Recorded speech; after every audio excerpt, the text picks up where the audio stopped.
If there's one thing Betty White left fans with during her 8-decade historic career in television, it was smiles on their faces. Even after her death, the iconic comedic actress didn't disappoint. The woman who could always make audiences laugh in her comedic turns on The Mary Tyler Moore Show, The Golden Girls, and Hot in Cleveland was as grateful for fans as they were for her.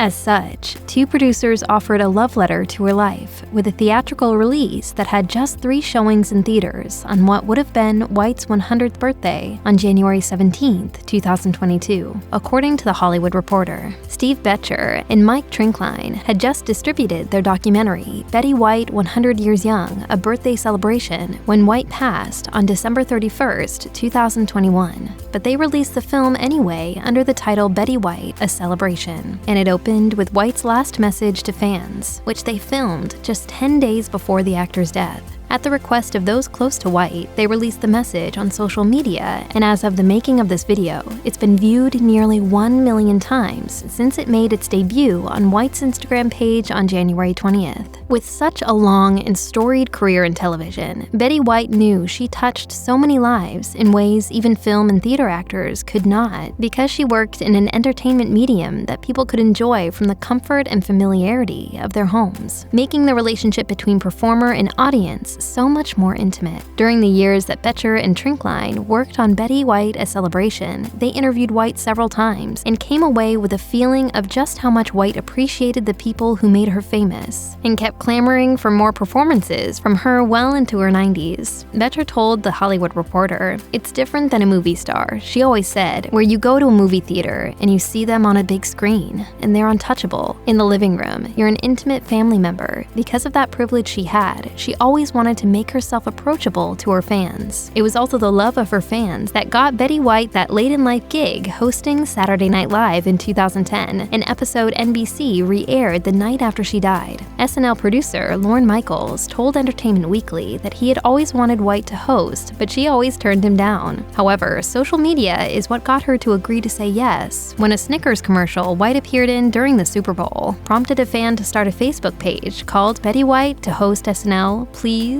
From that page, a petition was started that eventually got hundreds of thousands of signatures, so White agreed to host. It was that legion of fans that Betty White wanted to thank when Betcher and Trinkline were getting ready to release the documentary about her life. Betcher told The Hollywood Reporter that White asked to film a brief message and was thrilled to get dressed up to do so, telling the producers, "I want my fans to know this." Betcher described the setup as they filmed the clip, saying, "It's probably about a minute or 2 long clip of just her looking directly in the camera as the graciously fun, warm Betty. She thanks all her fans over the years, and for being out on the 17th to see the film. It's just got that twinkle that's Betty. The great thing about it is that she didn't read it off the teleprompter or have a script. She ad-libbed it, and that's Betty to the very end." That from-the-heart moment lent itself to a sweet message that can bring some fans to tears. Watching the 99-year-old White smile in a green silk jacket and top as she spoke in a weakened and hoarse voice that was still so full of life.